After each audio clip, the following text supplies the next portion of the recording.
ನಮಸ್ತೆ, ನಾನು ಬಸವರಾಜು. ಸೌಜನ್ಯ ಪ್ರಕರಣಕ್ಕೆ ಸಂಬಂಧಪಟ್ಟಂತೆ ಸುಪ್ರೀಂ ಕೋರ್ಟ್, ಘನವೆತ್ತ ಸುಪ್ರೀಂ ಕೋರ್ಟ್ ನ್ಯಾಯದ ಬಹುದೊಡ್ಡ ಭರವಸೆಯ ಬೆಳಕನ್ನು ಚೆಲ್ಲಿದೆ. ನ್ಯಾಯಮೂರ್ತಿ ಸಂಜಯ್ ಕುಮಾರ್ ಅವರ ದ್ವಿಸದಸ್ಯ ಪೀಠ ಕೊಟ್ಟಿರುವಂತಹ ಒಂದು ಆದೇಶ ಇದೀಗ ಸೌಜನ್ಯ ತಾಯಿ ಕುಸುಮಾವತಿಗೆ ಎಲ್ಲೋ ಒಂದು ಕಡೆ ನ್ಯಾಯ ಸಿಕ್ಕೇ ಸಿಗಬಹುದು. ತನ್ನ ಕಂದಮ್ಮನ ಮೇಲೆ ಆದಂತಹ ಅತ್ಯಾಚಾರ, ದೌರ್ಜನ್ಯ, ಆ ಕೊನೆ ಗಳಿಗೆಯಲ್ಲಿ ಆ ಹೆಣ್ಣುಮಗಳು ಸಾಯುವಂತಹ ಸಂದರ್ಭದಲ್ಲಿ ಅನುಭವಿಸಿದ ಚಿತ್ರಹಿಂಸೆ, ನರಕ, ಅದನ್ನೆಲ್ಲ ಮುಂದೆ ನಿಂತು ಮಾಡಿದವರು ಯಾರು? ಆ ಕಟುಕರು, ಆ ರಾಕ್ಷಸರು, ಅವರಿಗೆ ಶಿಕ್ಷೆ ಆಗಲೇಬೇಕು ಅನ್ನುವಂತಹ ಆ ಹೆತ್ತ ಹೊಡಲಿನ ಕೊಳ್ಳಿಗೆ, ಆ ಕಿಚ್ಚಿಗೆ, ಆ ಹೋರಾಟಕ್ಕೆ ನ್ಯಾಯ ಸಿಗಬಹುದು.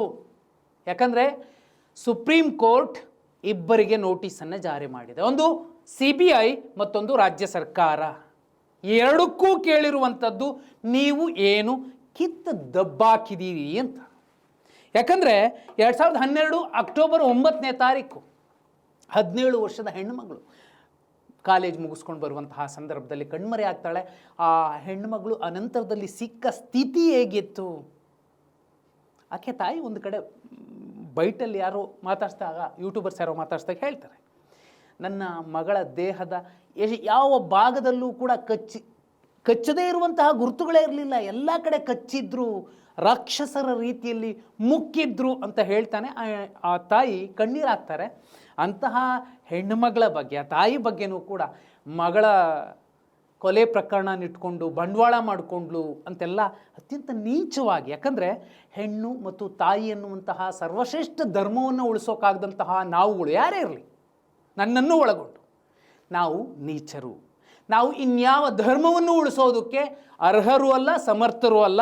ಈ ಸೌಜನ್ಯ ಪ್ರಕರಣದ ವಿಚಾರದಲ್ಲಿ ಪದೇ ಪದೇ ಯಾರೆಲ್ಲ ಧ್ವನಿ ಎತ್ತುತ್ತಾ ಬಂದಿದ್ದಾರೆ ಅವರೆಲ್ಲರನ್ನೂ ಕೂಡ ಬೇರೆ ರೀತಿಯಲ್ಲೇ ನೋಡಿಸುವ ಒಂದು ನರೇಟಿವನ್ನು ಮೇನ್ ಸ್ಟ್ರೀಮ್ ಮಾಧ್ಯಮಗಳೂ ಕೂಡ ಮಾಡ್ತಾ ಬಂದಿದ್ದಾವೆ. ಯಾಕಂದರೆ ಈ ಹೆಣ್ಣು ಮಗಳಿಗೆ ನ್ಯಾಯ ಸಿಕ್ಕಿಬಿಟ್ರೆ ದೊಡ್ಡವರ ಸಮಸ್ಯೆ ಹೆಚ್ಚಾಗಬಹುದು, ಅವರು ಎಲ್ಲೆಲ್ಲಿಗೋ ಹೋಗಿ ಕೂರಬೇಕಾಗತ್ತೆ ಅನ್ನುವಂತಹ ಆತಂಕದ ಮಧ್ಯೆ ದೊಡ್ಡದೊಂದು ಜಾಲ ಅವರನ್ನೆಲ್ಲ ರಕ್ಷಿಸಲಿಕ್ಕೆ ಒಂದು ಪುಟ್ಟ ಹೆಣ್ಣು ಮಗಳನ್ನು ಇವತ್ತಿಗೂ ಕೂಡ ಒಂದು ದೈವದ ರೀತಿಯಲ್ಲಿ ಆಕೆಯ ಬಗ್ಗೆ ದಂತಕಥೆಯಾಗೇ ಜನ ಮಾತಾಡ್ಕೊಳ್ತಿದ್ದಾರೆ. ಆದರೆ ಆಕೆಗೆ ನ್ಯಾಯ ಸಿಕ್ಕಿಲ್ಲ. ನೋಡಿ, ರವಿ ಪೂಜಾರಿ ನಿಗೂಢ ಸಾವು ಯಾಕಾಯಿತು? ಅದಕ್ಕೆ ಉತ್ತರ ಸಿಗಬೇಕಿದೆ. ಅದಕ್ಕಿಂತಲೂ ಮಿಗಿಲಾಗಿ ಸಂತೋಷ್ ರಾವ್ ಅನ್ನುವಂತಹ ವ್ಯಕ್ತಿಯನ್ನು ಯಾರೋ ಕರ್ಕೊಂಬಂದು ಅರೆಸ್ಟ್ ಮಾಡಿಸ್ತಾರೆ. ಆನಂತರದಲ್ಲಿ ಸಂತೋಷ್ ರಾವ್ ನಿರ್ದೋಷಿ ಅಂತ 2023ರಲ್ಲಿ ನ್ಯಾಯಮೂರ್ತಿ CB ಸಂತೋಷ್ ಅವರ ಪೀಠ ಸ್ಪಷ್ಟವಾಗಿ ಹೇಳುತ್ತೆ. ಹಾಗಿದ್ರೆ ಸೌಜನ್ಯ ಮೇಲೆ ದೌರ್ಜನ್ಯ ಎಸಗಿ ಆಕೆಯನ್ನು ಅತ್ಯಂತ ನಿರ್ದಯವಾಗಿ ಕೊಂದವರು ಯಾರು? ಆ ಕಟುಕರು ಯಾರು? ಆ ನೀಚ ಕೃತ್ಯ ಮಾಡಿದವರು ಯಾರು? ರಾಜ್ಯ ಸರ್ಕಾರ ಅವತ್ತಿಂದು, ಆ ನಂತರದಲ್ಲಿ ಬಂದಂತಹ ಎಲ್ಲ ಸರ್ಕಾರಗಳು, ಯಾವುದೇ ಪಕ್ಷ ಇರಲಿ, ಆಕೆಗೆ ಕೊಡಿಸಿದಂತಹ ನ್ಯಾಯ ಏನು? SIT ಅನ್ನುವಂಥದ್ದೇನೋ ಮಾಡಿದಾರಲ್ಲ, ಈಗೇನು ಅಲ್ಲಿ ಆ ಪರ್ಟಿಕ್ಯುಲರ್ ಜಾಗದಲ್ಲಿ ಅಸಹಜ ಸಾವುಗಳ ಪ್ರಕರಣ ಅಥವಾ ಅಲ್ಲಿ ಸಿಕ್ಕಂತಹ ತಲೆಬುರುಡೆಗಳ ಪ್ರಕರಣದ ತನಿಖೆ ನಡೀತಿದೆ. ಅದರ ವ್ಯಾಪ್ತಿಗೆ ಸೌಜನ್ಯ ಕೇಸ್ ಇದೆಯಾ? ಇಲ್ಲ. ಆದರೆ ಈಗ ಸುಪ್ರೀಂ ಕೋರ್ಟ್ನ ಆದೇಶ ಕೊಟ್ಟಿರುವಂತಹ ನೋಟಿಸ್ ನೋಡಿದ್ರೆ ಆ ವ್ಯಾಪ್ತಿಗೆ ಈ ಸೌಜನ್ಯ ಪ್ರಕರಣ ಕೂಡ ಬರಬಹುದು. ಯಾಕಂದರೆ ಈ ಹಿಂದೆ ಹೈಕೋರ್ಟ್ ಮರು ತನಿಖೆಗೆ ಆದೇಶಿಸಿ ಕುಸುಮಾವತಿ ಅಥವಾ ಸೌಜನ್ಯ ಅವರ ಕುಟುಂಬ ಅರ್ಜಿ ಸಲ್ಲಿಸಿದಾಗ ವೈದ್ಯಕೀಯ ಪುರಾವೆ ಇಲ್ಲ ಅಂತ ಆ ಅರ್ಜಿಯನ್ನು ತಿರಸ್ಕರಿಸಿತ್ತು, ತನಿಖೆಗೆ ಆದೇಶಿಸಲು ನಿರಾಕರಿಸಿತ್ತು. ಆದರೆ ಈಗ ಸುಪ್ರೀಂ ಕೋರ್ಟ್ಗೇನೆ ವೈದ್ಯಕೀಯ ಪುರಾವೆಯನ್ನು ಸಲ್ಲಿಸಲಾಗಿದೆ ಅಂತ ಹೇಳಲಾಗ್ತಿರುವಂಥದ್ದು. ನೋಡಿ, ಇಲ್ಲಿ ಕೋರ್ಟ್ನಲ್ಲಿ ಏನಾಯಿತು? ಯಾಕಂದರೆ 28ನೇ ತಾರೀಕು ಮತ್ತೆ ವಿಚಾರಣೆ ನಡೆಯುತ್ತೆ. ಅಷ್ಟರೊಳಗಡೆ ಇಬ್ಬರೂ ಕೂಡ CBI ಏನೆಲ್ಲ ಸಾಧನೆ ಮಾಡಿ ಬಿಸಾಕ್ಬಿಟ್ಟಿದೆ ಸೌಜನ್ಯ ಕೇಸಲ್ಲಿ. CBI ಅಧಿಕಾರಿಗಳಿಗೇನೆ ಸುಪ್ರೀಂ ಕೋರ್ಟ್ ಮುಖಕ್ಕೆ ಮಂಗಳಾರತಿ ಮಾಡಿ ಕಳಿಸುತ್ತೆ, ನೀವು ಏನು ಮಾಡಿದ್ರಿ ಈ ತನಿಖೆಯಲ್ಲಿ ಅಂತ. ಅದು ಬಿಟ್ಬಿಡಿ, ರಾಜ್ಯ ಸರ್ಕಾರ, ಇಲ್ಲಿನ ಪೊಲೀಸ್ ವ್ಯವಸ್ಥೆ ಎಷ್ಟರ ಮಟ್ಟಿಗೆ ಹೊಲಸು ತಿಂದು ಕೂತಿತ್ತು ಆ ಹೆಣ್ಣುಮಗಳ ಮುಖಕ್ಕೆ ಕಳಂಕ ಬಳಿಲಿಕ್ಕೆ. ಆ ಇಡೀ ಕುಟುಂಬವನ್ನು, ಸೌಜನ್ಯ ಕುಟುಂಬವನ್ನು ಅಳಿಸ್ಲಿಕ್ಕೆ ನರಕ ಬದುಕದ ಮೇಲೂ ಕೂಡ ಕುಸುಮಾವತಿಯವರು ನರಕನೇ ಅನುಭವಿಸ್ಬೇಕಾಯ್ತು. ಮಗಳನ್ನು ಕಳ್ಕೊಂಡ ನಂತರದಲ್ಲೂ ಕೂಡ ಆ ಹೆಣ್ಮಗಳಿಗೆ ನ್ಯಾಯ ಸಿಗಲಿಲ್ಲ. ಮತ್ತು ಇಲ್ಲ ಸಲ್ಲದ ಆರೋಪಗಳನ್ನು ಹೊರಿಸಿ ಆಕೆಯ ಮೇಲೆ ಮಗಳ ಹೆಣ ಇಟ್ಕೊಂಡು ಬಂಡವಾಳ ಮಾಡಿಕೊಂಡು ಮನೆ ಕಟ್ಕೊಂಡಿದ್ದಾರೆ, ಶ್ರೀಮಂತಿಕೆ ಬಂದಿದೆ ಅಂತೆಲ್ಲ. ಹೊಟ್ಟೆಗೆ ಅನ್ನವನ್ನು ತಿನ್ನದೆ ಬೇರೆ ಏನೇನೋ ತಿನ್ನೋರು ಮಾತ್ರ ಆ ಕುಟುಂಬದ ಬಗ್ಗೆ ಈ ರೀತಿ ಮಾತಾಡಲಿಕ್ಕೆ ಸಾಧ್ಯ. ಇದು ಒಂದು ಕಡೆ ನೋಡಿ, ಇಲ್ಲಿ CBI ತನಿಖೆಯ ವೈಫಲ್ಯವನ್ನು ಇಲ್ಲಿ ಸ್ಪಷ್ಟವಾಗಿ ಸುಪ್ರೀಂ ಕೋರ್ಟ್ ಎತ್ತಿ ತೋರಿಸುವಂತಹ ಸಾಧ್ಯತೆ ಇದೆ. ಯಾಕಂದರೆ CBI ಕೇವಲ ಹಳೆಯ ವರದಿಗಳನ್ನೇ ಆಧರಿಸಿ ತನಿಖೆ ನಡೆಸಿದೆ ಎಂಬ ಗಂಭೀರ ಆರೋಪದ ಬಗ್ಗೆ ನ್ಯಾಯಾಲಯದಲ್ಲಿ ದೊಡ್ಡ ಮಟ್ಟದಲ್ಲಿ ಚರ್ಚೆ ಆಯಿತು. ಸಂಬಂಧಪಟ್ಟ ತನಿಖಾಧಿಕಾರಿಗಳನ್ನು ಕರೆಸಿತ್ತು, ಅಥವಾ ಈ ಕುಸುಮಾವತಿಯ ಪರ ಏನು ವಕೀಲೆ ಇದ್ದಾರೆ ಶೋಭಾ ಗುಪ್ತಾ, ಅವರು ಮಂಡಿಸಿದಂತಹ ವಾದ ಎಲ್ಲವನ್ನೂ ಕೂಡ ಕೋರ್ಟ್ ಅತ್ಯಂತ ಸೂಕ್ಷ್ಮವಾಗಿ ಗ್ರಹಿಸಿದೆ. ಈಗ ಈ ಪ್ರಕರಣದ ಗಂಭೀರತೆಯನ್ನು ಅದು ಅರ್ಥ ಮಾಡಿಕೊಂಡಿರೋ ಕಾರಣಕ್ಕೇನೆ 28ನೇ ತಾರೀಕು ಇವರೆಲ್ಲ ಅತಿರಥ ಮಹಾರಥರು, CBIನವರು, ರಾಜ್ಯ ಸರ್ಕಾರದವರು ಏನೆಲ್ಲ ಸಾಧಿಸಿದ್ರು ಆ ಹೆಣ್ಮಗಳಿಗೆ ನ್ಯಾಯ ಕೊಡಿಸುವಂತಹ ಪ್ರಯತ್ನದ ಭಾಗವಾಗಿ ತನಿಖೆ ಹಂತದಲ್ಲಿ ಆ ಎಲ್ಲ ರಿಪೋರ್ಟನ್ನು ಕೊಡಬೇಕಾಗತ್ತೆ. ಇನ್ನೂ ಒಂದು ಸಲ ಸುಪ್ರೀಂ ಕೋರ್ಟ್ ಈ ಇಬ್ಬರಿಗೂ ಕೂಡ ಛೀ ಅಂತ ಮಂಗಳಾರತಿ ಮಾಡಿನೇ ಕಳಿಸುತ್ತೆ. ಇದೊಂದು ಕಡೆ ವಿಶೇಷ ಅಂದರೆ ಈ ಶೋಭಾ ಗುಪ್ತಾ ಅವರು ಸೌಜನ್ಯ ಪರ ವಾದ ಮಂಡಿಸಿದಂತಹ ಅತ್ಯಂತ ನುರಿತ ವಕೀಲೆ, ಅವರು 3 ಪ್ರಭಾವಿ ಶಂಕಿತರನ್ನು CBI ಯಾಕೆ ವಿಚಾರಣೆ ನಡೆಸಿಲ್ಲ ಅಂತ ಎತ್ತಿರುವಂತಹ ಪ್ರಶ್ನೆ ಕೂಡ ಇಲ್ಲಿ ಬಹು ಮುಖ್ಯವಾಗಿದೆ. ಯಾಕಂದರೆ ಈಗ SIT ತನಿಖೆ ಸಂದರ್ಭದಲ್ಲೂ ಕೂಡ ಯಾರನ್ನೋ ಒಂದಿಬ್ಬರನ್ನ ಕರೆಸಿದ್ರು, ಮಾತಾಡಿಸಿದ್ರು, ಕಳಿಸಿದ್ರು. ಆದರೆ ಸೌಜನ್ಯ ಪ್ರಕರಣದ ಅತ್ಯಂತ ಪ್ರಮುಖ 3 ಶಂಕಿತರು ಪ್ರಭಾವಿಗಳು ಅನ್ನೋದನ್ನು ಇಲ್ಲಿ ಶೋಭಾ ಗುಪ್ತಾ ಅವರು ಮೆನ್ಷನ್ ಮಾಡಿದಾರಲ್ಲ, ಕೋರ್ಟ್ ಇದನ್ನು ತುಂಬ ಸೂಕ್ಷ್ಮವಾಗಿ ಗಂಭೀರವಾಗಿ ಪರಿಗಣಿಸಿದೆ. ಈ ಸಲ ಆ ಹೆಣ್ಣು ಮಗಳಿಗೆ ನ್ಯಾಯ ಸಿಗಲೇಬೇಕು, ಸಿಗತ್ತೆ. ಇನ್ನೂ ಮುಖ್ಯ ಅಂದರೆ ಸಂತ್ರಸ್ತೆಯ ಮೃತದೇಹದಿಂದ ಸಂಗ್ರಹಿಸಲಾದ ವಿಧಿವಿಜ್ಞಾನ ಸಾಕ್ಷ್ಯಗಳ ಬಗ್ಗೆ ನ್ಯಾಯಮೂರ್ತಿ ಸಂಜಯ್ ಕುಮಾರ್ ಅವರು ಕೇಳಿದ ಮಹತ್ವದ ಪ್ರಶ್ನೆಗಳನ್ನು ಕೂಡ, ಆ ಪ್ರಶ್ನೆಗಳಿಗೆ ಉತ್ತರಿಸೋದಕ್ಕೆ ಸರ್ಕಾರ ಆಗಲಿ CBI ಆಗಲಿ ಇವತ್ತು ಅವೆರಡಕ್ಕೂ ಕೂಡ ನಾಲ್ಗೆಯಲ್ಲಿ ಒಂದು ಸಣ್ಣ ಎಳೆನೂ ಇಲ್ಲ. ಯಾಕಂದರೆ ಆ ಗೋಲ್ಡನ್ ಅವರ್ ಅಂತಿರುತ್ತೆ, ಯಾವ ಸಂದರ್ಭದಲ್ಲಿ ಆ ಸಾಕ್ಷ್ಯಗಳನ್ನು ಸಂಗ್ರಹಿಸಿ ಹೇಗೆ ಇಡಬೇಕು ಅನ್ನೋದಕ್ಕೆ ಪೊಲೀಸರಿಗೂ ಟ್ರೈನಿಂಗ್ ಕೊಟ್ಟಿರ್ತಾರೆ, ತನಿಖಾಧಿಕಾರಿಗಳು ಟ್ರೈನಿಂಗ್ ಕೊಟ್ಟಿರ್ತಾರೆ. ಆದರೆ ಈ ಪ್ರಕರಣದಲ್ಲಿ ಯಾರು ಠಾಣಾಧಿಕಾರಿ ಇದ್ದ ಅವನಂತಹ ಹೇಳಬಾರ್ದು, ಮತ್ತೊಬ್ಬ ಇಲ್ಲ, ಅವನಿಂದಾಗಿಯೇ ಇವತ್ತು ಸೌಜನ್ಯಾಗಿ ಇಂತಹ ಅನ್ಯಾಯ ಆಗಿದೆ.